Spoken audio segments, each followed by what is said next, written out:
Hey, my lovely Willow Vibes tribe members. I am Jessica from Willow Vines Intuitive Vibes, and I am here to do I don't know, kind of a naughty reading is what I want to do.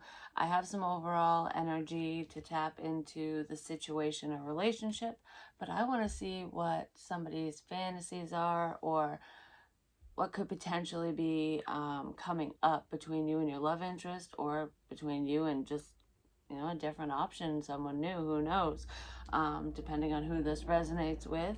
Could be your thoughts and fantasies or theirs, what have you. I just want to do something a little different, and I am debating on whether or not I'm going to put this on Patreon. You'll know if I do because it'll be over there, and I'll do a little teaser blip on YouTube, just a section of this reading, so that if you want to watch the whole thing, you can. If not, whatever. Please like, comment, share, and subscribe. Stick around. I really hope you do stay. I would love it if you would. All right, so we have, I want like naughtiness and all that, and we have passion. That's at the bottom of the deck. Strong desire, craving you, sex, player ways, turned on, horny, erotica, fantasies, exploring fetishes.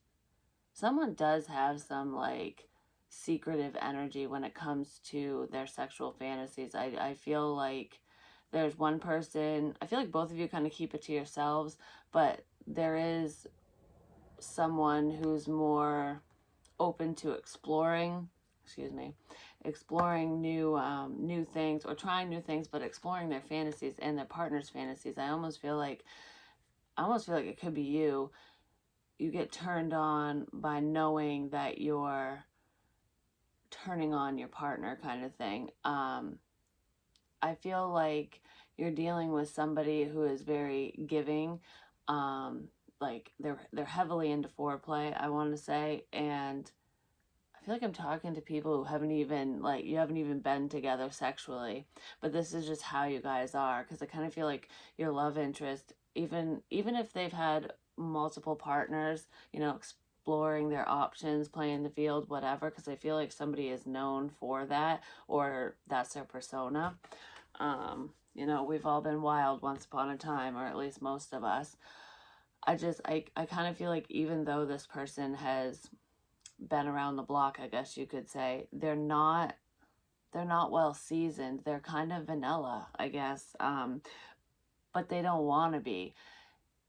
It's like your love interest. I mean, this could be you too, and there's no shame in any of it. I just feel like whoever the vanilla one is, and I'm going to say your love interest, they just haven't had the opportunity to, explore these fantasies, because I feel like this person thinks that it's kind of taboo, off limits, and for some reason I feel like their wild fantasies aren't really that crazy. I mean, it's something you would find in the soft core section of Pornhub or something, you know what I mean? It's not like you have to go search in the deep dark web to find what this person's interested in. They're not crazy or anything.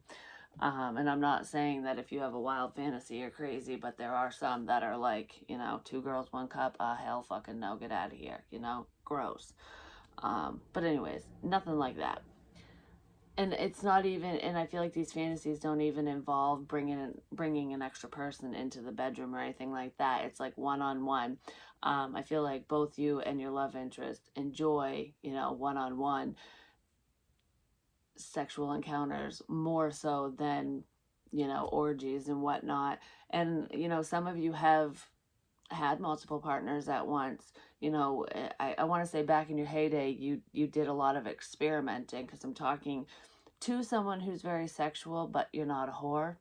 Male, female, doesn't matter, because you can be a very sexual person and not sleep around, I feel like you're very picky with who you share your time with and who you share your body with, ultimately, because I feel like that when you're when you do have sex with somebody, it kind of binds you together in a way.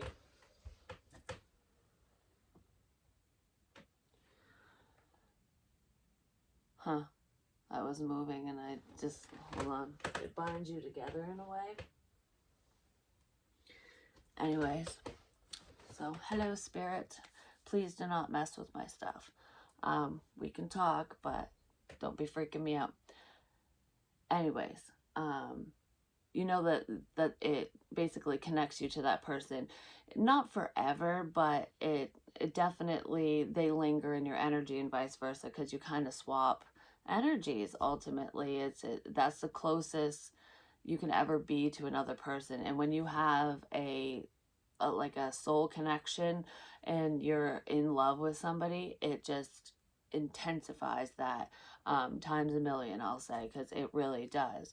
I feel like you could have had a close call with this person, but you didn't cross that line. And I feel like as far as you did get, even if it was just kissing, hugging, whatever, that was enough to really heat things up. And I feel like it could have scared your person off, because they are kind of vanilla. And I feel like this person, your love interest, was looking at you.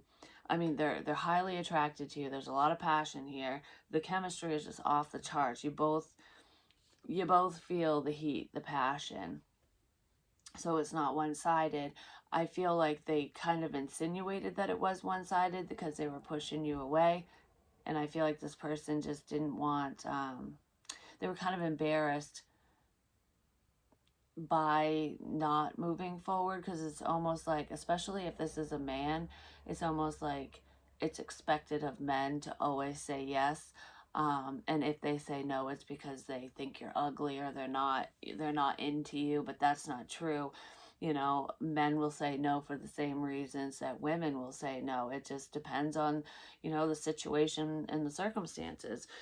Just because you're a guy does not mean that you have to sleep with everyone that crosses your path just because they want it. It's a stereotype that needs to get flushed down the shitter, just gonna say. But I kind of feel like there was a moment like that, and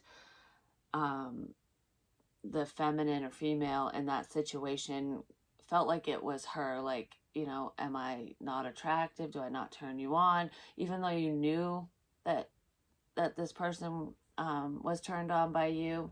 It's like you knew that wasn't it, but it still made you question things, because it's like you felt, I don't know, it was just so intense, that moment, that you just felt super connected to that person. And I feel like it just would have been so beautiful, and it just got like shut down abruptly. And I feel like the man in that situation, or the masculine, was, kind of embarrassed by shutting you down and not fully explaining why. I feel intimidated, almost like I don't know if I can measure up to your expectations. So this person, was looking at you as though you were a very sexual being. Not saying you were a whore, and I'm not saying this person looked at you that way, because I don't feel like they did. They weren't going, oh, you're the town bike, so you have, more experience than me. No, that's not what it was. It was, you could have had prior conversations, like sexting and stuff, and maybe some of the things that you said, if you were talking about, things that you like to do, or past experiences, or just, you know little sex fantasy stories or whatever. If if you did that with this person, I feel like, yeah, it worked them up, and those are all great things, and experiences that this person has never experienced but would love to. And because they haven't experienced it, even if you haven't done the things that you were saying, because it's all fantasy land when you're sexting. It's all make believe. It's like telling someone a story. It's like a smut book. um, Whether you've done those things or not. And I feel like whatever you were talking about, you had done, but this person hadn't, and they didn't know if they would disappoint you. Like, you seem like you know your way around a man's body or a woman's body better than I do. I don't think I can compare. And just that thought in their head kind of killed it for them. It fucked up the moment, because I feel like I just can't disappoint you. I don't want to disappoint you. Out of all the people in your life, anyone that you've encountered or could encounter, I want to blow all of them out of the water. And I feel like they would have, even if it was the most mundane connection ever, like in that moment, like sexually speaking. It could be missionary the whole time and just very slow paced, whatever. And I feel like it still would have been the best sex ever with this person just because of the connection. And there's always like a time and a place for bringing fantasies to life. The first time you sleep with someone, it's never magical. It can be, so I shouldn't say never. I guess it depends on the connection, because I feel like the connection you have with this person to be magical no matter what, like I just said. But if I'm talking about just routine, oh, I've had a few drinks and you're cute, let's sleep together kind of crap, um, that's just, it's always the first time's awkward and weird, because it's the first time you're seeing someone naked kind of thing. I don't know, but I feel like it didn't feel awkward and weird for the two of you